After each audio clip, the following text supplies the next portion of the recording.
Renungan Harian Katolik, Senin, 15 Januari 2024. Berpuasa.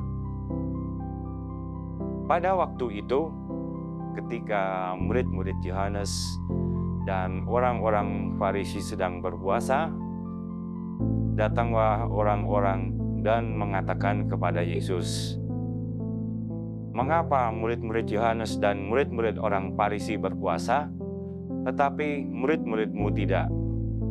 Markus bab 2 ayat 18. Saudara-saudari sekalian yang terkasih dalam Kristus, dalam kehidupan sehari-hari, kata puasa ini sungguh-sungguh sudah lazimlah kita dengar. Kata ini tidak asing lagi bagi kita. Bahkan bisa dikatakan bahwa orang telah banyak melakukan puasa ini. Meskipun demikian, harus diakui bahwa orang kadang tidak tahu apa arti puasa itu. Dewasa ini banyak orang melakukan puasa hanya dalam tataran ritual saja, sehingga menjadi kaku dan monoton.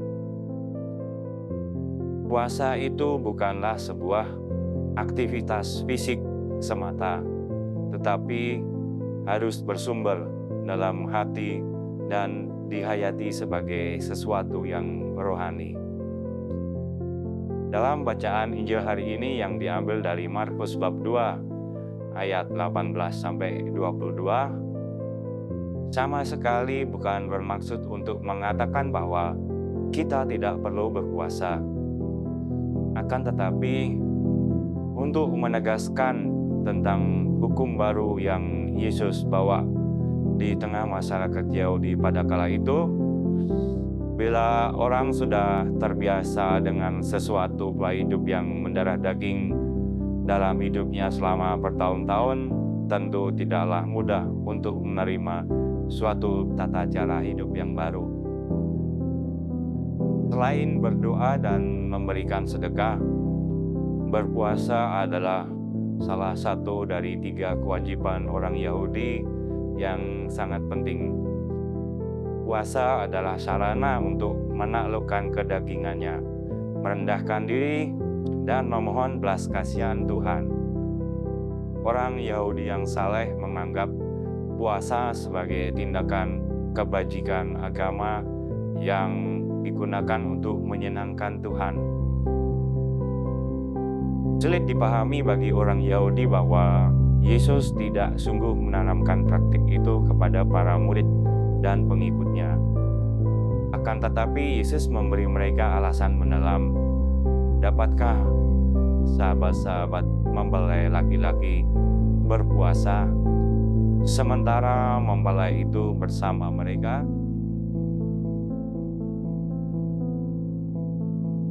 Bagi para nabi Israel, mempelai laki-laki melambangkan Tuhan, Yahweh yang setia.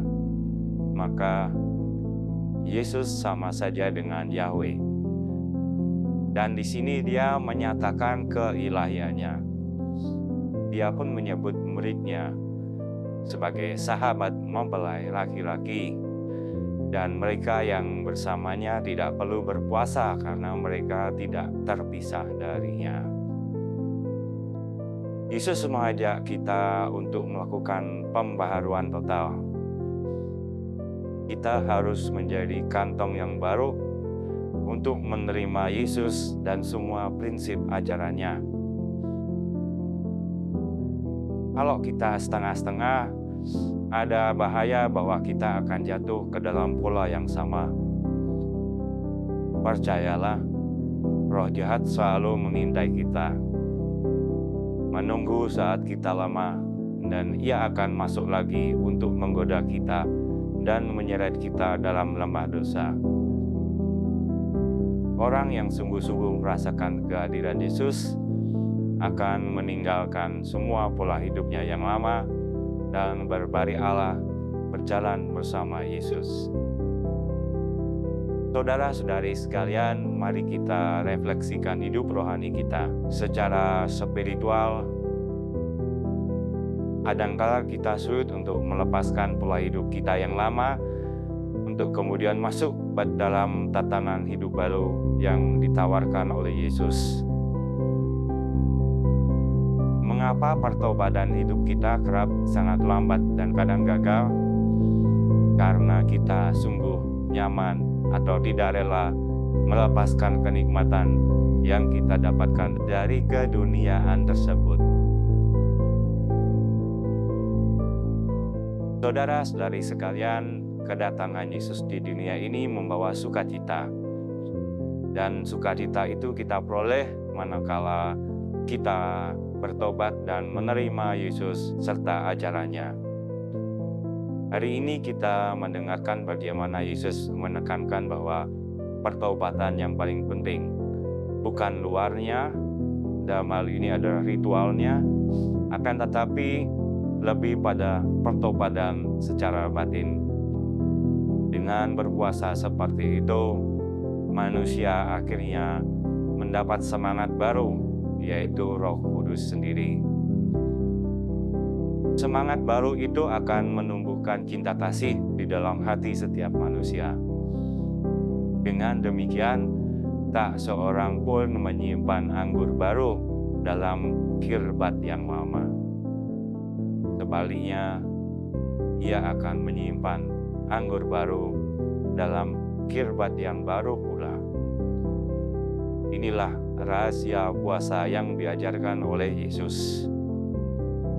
Tuhan, semoga seluruh praktek keagamaan yang kami lakukan semata-mata untuk mendekatkan diri dan bersatu denganmu. Selamat beraktivitas, semoga semuanya lancar, sukses, dan selamat. Semoga Tuhan senantiasa selalu menyertai, membimbing, melindungi, dan memberkati kita semua. Amin.